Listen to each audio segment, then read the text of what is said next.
The woods are alive. Somewhere around the boring part where the guy named Ralph and the oldest daughter are singing "You Are 16 Going on 17," Jack nudged me. "Dude, I've gotta pee," he said.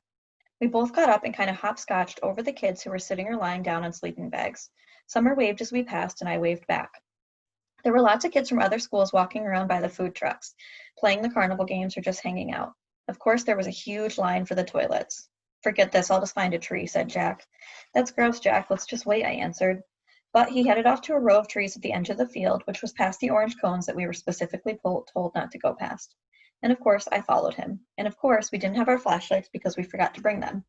It was so dark now that we literally couldn't see 10 steps ahead of us as we walked towards the woods. Luckily, the movie gave off some light, so we saw a flashlight. So when we saw a flashlight coming towards us in the woods, we immediately knew that it was Miles, Henry, and Amos. I guess they hadn't wanted to wait to use the line either. Miles and Henry were still not talking to Jack, but Amos had let go of the war a long time ago. He nodded hello to us as we passed by. "Be careful of the bears," shouted Henry, and he and Miles laughed as they walked away. Amos shook his head at us, like, don't pay attention to them. Jack and I walked a little further until we were just inside the woods. Then Jack hunted for the perfect tree and finally did his business, though it felt like he was taking forever. The woods were loud with strange sounds and chirps and croaks, like a wall of noise coming out of the trees. Then we heard loud snaps not far from us, almost like a cap gun pops, and it definitely wasn't insect noises.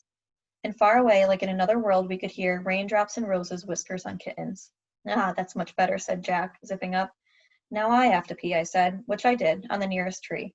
No way I was going further in like Jack did. "Do you smell that, like firecrackers?" he said, coming over to me. "Oh yeah, that's what it is. That's weird," I said, zipping up. "Let's go."